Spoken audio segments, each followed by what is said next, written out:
मित्रांनो, कालचा दिवस बाप्पांच्या कृपेने भरलेला होता, पण आजचा दिवस तर त्याहूनही खास आहे. आपण सुरू करणार आहोत अष्टविनायक दर्शनाचा दुसरा अविस्मरणीय टप्पा. आज आपण पाहणार आहोत सिद्धी प्रदान करणारा सिद्धटेक, अष्टविनायकातला प्रमुख मोरगावचा मोरेश्वर आणि चिंता हरून घेणारा थेऊरचा चिंतामणी. जर तुम्ही महाराष्ट्राचे हे आध्यात्मिक सौंदर्य अनुभवण्यासाठी तयार असाल तर माझ्या मागच्या सीटवर बसून गणपती बाप्पाचा जयघोष करा आणि चला तर मग सुरू करूया आजचा महाप्रवास. नमस्कार मंडळी, welcome to the day 2 of Ashtavinayak series. तो प्रिव्हियस भागमध्ये तुम्ही बघितलं असेल गाईस की आपण कुठल्या प्रकारे कसे गणपती आपण कव्हर केले एक काही कारणास्तव आपलं डे 1 एंड करावं लागलं, बट काही हरकत नाही. आजचा दिवस आहे आपल्याकडे. सो आज आपण प्लॅन करतोय की 3 गणपती करायचे. एक सिद्धटेकचा गणपती, दुसरा मोरगावचा गणपती अँड तिसरा थेऊरचा Ganpati. Okay, and if possible जर टाईम भेटला आणि जर आपल्या सगळ्या गोष्टी लाईनीमध्ये झाल्या, बिकॉज आज सॅटर्डे, सांगता येत नाही गर्दी किती असेल काय असेल, आणि पुण्यातल्या गणपती म्हटल्यावर तिथे हमखास गर्दी असतेच. सो इफ पॉसिबल तर आपण खोपोली वगैरे तिथेही जाऊ. जर नाही पॉसिबल झालं तर अलीकडे कुठेतरी आपण कुठेतरी स्टेचा ऑप्शन वगैरे बघूया, किंवा मग जर माझं घर वाटेतच असलं, पुण्यातलं घर वाटेतच असलं तर मी पुण्यातलं घरी स्टे करेन. So as of now all our gears ready, jacket ready, mobile fully charge, watch fully charge, biking gloves, tank bag, top bag, सगळं काय रेडी आहे. आत्ता आम्ही जसं आता इकडनं निघणार, बिकॉज इकडनं Siddhatek is about 1 hour 45 minutes. तर रोडचं पण आता आयडिया नाही. काल जसं जर रोड भेटलं ना तसं जर आज पण रोड भेटला ना मजाच येईल, सिरियसली मजा येईल. सो टिल देन गाईज, तुम्हाला आता मी भेटतो खाली बाईक सेटअप करताना. ओके, चलो. आजची सकाळ खरंच खूप प्रसन्न होती. कालच्या प्रवासाचा थकवा पूर्णपणे उतरला होता आणि माझी पुरेशी झोप झाल्यामुळे माझं शरीर पूर्णपणे रिचार्ज झालं होतं. आता फक्त बाईकला प्रवासासाठी तयार करायचं होतं. अखेरीस माझी बाईक पूर्णपणे तयार झाली. सगळं सामान व्यवस्थित लागलं होतं आणि आम्ही निघालो सिद्धटेक गणपतीच्या दिशेने. आम्ही एक अत्यंत सुंदर व ग्रामीण रस्त्यावरून प्रवास करत होतो. अगदी गावाकडचं अस्सल वातावरण इथे अनुभवायला मिळत होतं. सकाळच्या या शांत वातावरणात सगळे आपापल्या कामाला निघाले होते. काही लोक आपल्या कामावर जात होती, लहान मुलं शाळेच्या दिशेने पावलं टाकत होती, तर गाई म्हशी चारा घेण्यासाठी रानात जात होते. आणि आम्ही मात्र आमच्या आजच्या पहिल्या गणपती बाप्पाच्या दर्शनासाठी मार्गस्थ झालो होतो. दिवसाची ही सुरुवात खरंच खूप प्रसन्न आणि ऊर्जा देणारी होती. सगळं छान चाललं होतं, पण अचानक माझी नजर ओडोमीटरवर आणि इंधनाच्या काट्यावर गेली. टाकी जवळपास रिकामी झाली होती, त्यामुळे आता लगेच पेट्रोल पंप शोधणं गरजेचं होतं. आम्ही लगेच नकाशा उघडला आणि सिद्धटेक मार्गावर असलेला एक पंप शोधलं. नकाशाप्रमाणे आम्ही त्या ठिकाणी पोहोचलो, पण दुर्दैव असं कॅमेऱ्यात तुम्ही बघू शकता हा पंप पूर्णपणे बंद होता. पण म्हणतात ना, देव पावला हवे. फक्त 500 मीटर पुढे गेल्यावरती आम्हाला एक खात्रीशीर पंप दिसला. आमच्या जीवात जीव आला. लगेच आम्ही गाडी थांबवली, टाकी फुल करून घेतली आणि आता पुढील प्रवासाची काहीच चिंता नाही. पेट्रोल भरून झाल्यावर आपली बीस्ट अगदी स्मूथपणे हायवेवर क्रूज करत होती. प्रवास खूप छान चालू होता आणि अचानक माझ्या डोळ्यांनी काहीतरी खूप रंगीबेरंगी आणि जादुई दिसलं. हे दृश्य बघून क्षणभर मी थबकलोच. जवळ जाऊन पाहिलं तर ती होती झेंडूच्या फुलांची एक अप्रतिम शेती. रणरणत ऊन होतं, पण ही फुलं इतकी भरली होती की जणू काही ती स्वतःहून मला भेटायला बोलवत होती आणि त्याची सुंदरता दाखवत होती. एवढं ऊन असतानाही हे जादुई दृश्य कॅमेऱ्यात कैद करण्याचा मोह मला आवरला नाही. लगेच गाडी थांबवली आणि मी ड्रोन सेट केला. प्रत्येक शक्य अँगलमधून मी हे मनमोहक दृश्य शूट केलं. पिवळ्या आणि केशरी रंगाच्या या गालिच्याने माझं मन जिंकून गेलं. खरंच प्रवासात हे असे अनपेक्षित क्षण मिळाले ना की म्हणजे स्वर्ग सुखच. हे पाहून माझं मन खूप आनंदित झालं. तुम्हाला हे दृश्य कसं वाटलं कमेंट्समध्ये नक्की सांगा. सकाळपासून निसर्गाचा सुंदर देखावा, हिरवळ आणि शांत वातावरणाचा आनंद घेत आम्ही प्रवास करत होतो. सगळं काही सुरळीत चालू होतं, पण अचानक मला काहीतरी वेगळं जाणवू लागलं. विशेषतः जेव्हा मी रस्त्यावर वळणं घेत होतो तेव्हा माझी बाईक थोडी अस्थिर वाटत होती. पण मला वाटलं की कदाचित रस्त्यावर खडी किंवा बारीक दगड असतील ज्यामुळे असं होत असेल. पण थोड्या वेळाने सरळ रस्त्यावरती बाईक हलू लागली. तेव्हा मला चिंता वाटू लागली. मी विचार केला की काहीतरी गडबड आहे, त्यामुळे रस्त्याच्या कडेला थांबून नेमकं काय झालंय ते तपासावा. खाली उतरून पाहिल्यावर माझं लक्षात आलं की माझ्या बाईकवरची जी टॉप बॅग होती ना ती डाव्या बाजूला झुकली होती. आणि तिच्यामुळे गाडी डाव्या बाजूला ओढली जात होती, ज्यामुळे अस्थिरता जाणवत होती. मग मी ती बॅग व्यवस्थित केली आणि घट्ट बांधली, जेणेकरून ती थोडीही हलू नये. खरंच हे कळाल्यावर आणि समस्या दूर झाल्यावरती खरंच खूप बरं वाटलं. एक मोठा चिंतेचा भार हलका झाला.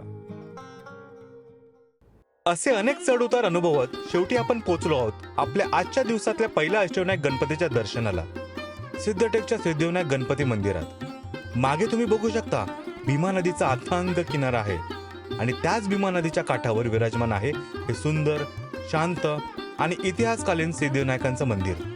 सिद्धटेक हे अहमदनगर जिल्ह्यातील कर्जत तालुक्यात भीमा नदीच्या काठी बसलेलं एक शांत आणि पवित्र ठिकाण आहे. येथील गणपतीला सिद्धिविनायक म्हणून ओळखलं जातं. याची मूर्ती उजव्या सोंडेची आहे, जी दक्षिणाभिमुखी गणपती म्हणून प्रसिद्ध आहे. सिद्धटेक इथल्या गणपतीला सिद्धिविनायक का म्हणतात, यामागे एक सुंदर आणि पौराणिक कथा आहे.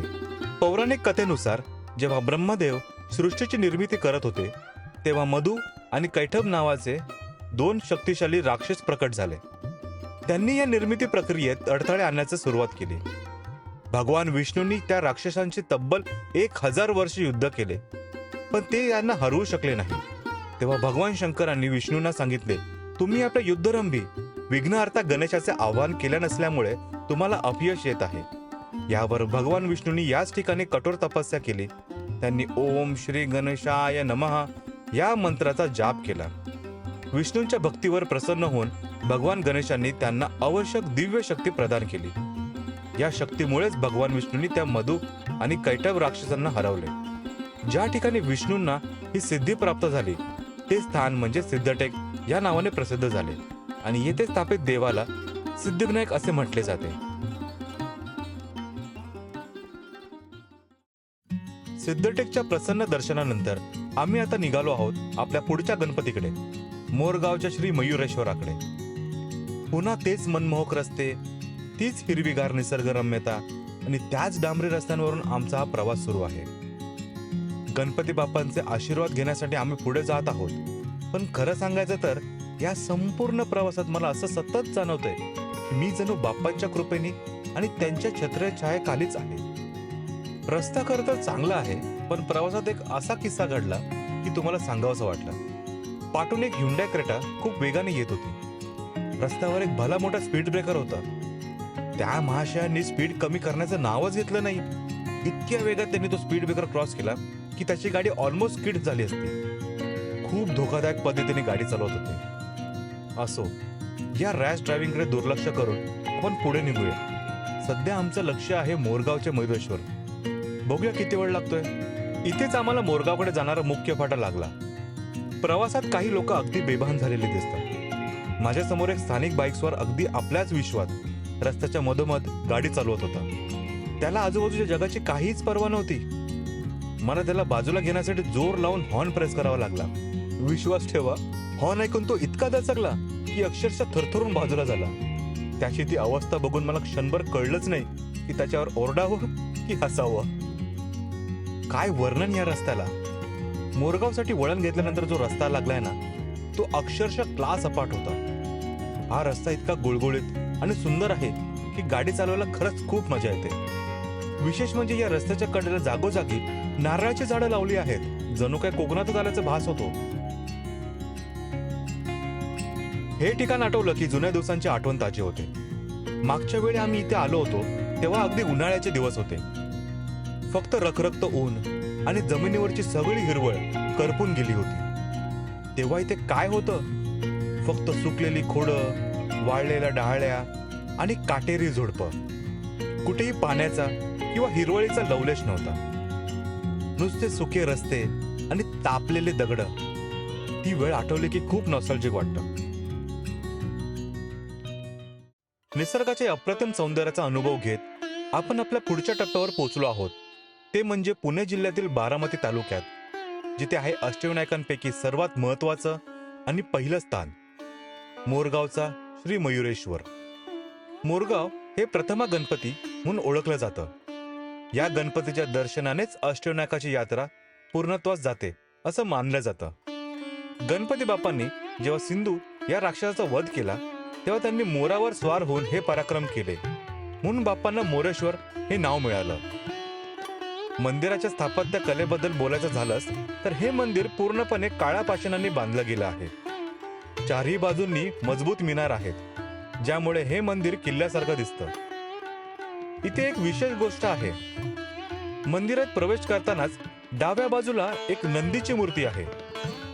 गणेशाच्या मंदिरात नंदीचं असणं हे एक दुर्मिळ योग आहे. आतमध्ये श्री मयुरेश्वराची मूर्ती उत्तराभिमुख आहे. मूर्तीवर हिऱ्यांचे विशेष अलंकार आहेत आणि मूर्ती अत्यंत सुंदर आहे. विशेष म्हणजे बाप्पांच्या डाव्या उजवीकडे रिद्धी सिद्धींची मूर्ती आहे. ही मूळ मूर्ती सिंदुराने लेपलेली आहे, त्यामुळे तिचं मूळ रूप लगेच दिसत नाही. पण आतमध्ये एक छोटी धातूची मूर्ती आहे, जी मूळ मूर्तीच्या मागे स्थापित आहे. अनेक शतकांपासून हे स्थान श्रद्धाळूंसाठी एक महत्वाचं तीर्थक्षेत्र राहिलं आहे आणि पेशव्यांनी या मंदिराला विशेष आश्रय दिला आहे. मोरगावच्या या पवित्र श्री मयुरेश्वराचं दर्शन घेऊन मन खरंच खूप शांत आणि प्रसन्न झालं. गंमत म्हणजे आज पंचमी उत्सव होता. गावामध्ये एक वेगळंच उत्सवाचं वातावरण होतं. सर्व गावकऱ्यांनी मिळून इथे जमलेल्या प्रत्येक भक्तांसाठी महाप्रसादाचं आयोजन केलं होतं. हे दृश्य पाहून मी स्वतःला थांबवू शकलो नाही. लगेच त्या गर्दीत सामील झालो आणि जेवायला बसलो. भात, डाळ आणि अळूची भाजी. बास, इतकं साधं जेवण, पण त्याची चव काही औरच होती. मी स्वतःला 2-3 वेळा वाढून घेण्यापासून थांबू शकलो नाही. अक्षरशः बोट देखील चाटत राहिलो, इतकं ते रुचकर होतं. आणि बघा, आपण नेहमी अनुभवतो की आपलं रोजचं जेवण चविष्ट असतंच, पण जेव्हा तेच अन्न प्रसाद म्हणून दिलं जातं तेव्हा त्याची चव काहीतरी वेगळीच लागते. ती चव नुसती चांगली नसते, ती भगवंताचा आशीर्वाद असल्यासारखं वाटतं. आता निघूया आपल्या थेऊरच्या श्री चिंतामणी गणपतीच्या दर्शनासाठी. प्रवासात आम्हाला भेटला माझा एक अत्यंत आवडीचा महामार्ग, पुणे सोलापूर हायवे. काय उत्तम दर्जाचा रस्ता आहे पहा. चकचकीत डांबरी रस्ता आणि सगळ्यात महत्वाचं म्हणजे व्यवस्थित लेन मार्किंग केलेला आहे. हा रस्ता पूर्णपणे 4 पदरी असल्यामुळे इथे गाडी चालवताना एक वेगळीच मजा येते. पण या रस्त्याचं खरं वैशिष्ट्य म्हणजे मधला डिवायडर. बघा, या डिवायडर मध्ये किती विचारपूर्वक झुडपं लावली आहेत. हा छोटासा तपशील पण खूप महत्वाचा आहे. हा डिवायडर असल्यामुळे काय होतं ना, तर रात्रीच्या वेळी समोरून येणाऱ्या गाड्यांचे भले मोठे हेडलाइट्स आपल्या डोळ्यांवरती थेट आदळत नाहीत. त्यामुळे दोन्ही लेनच्या चालकांना स्पष्ट दृष्टी मिळते. इतकं सुरक्षित आणि आरामदायक नियोजन अशा रस्त्यांवरून गाडी क्रूज करण्याची मजा काही औरच असते.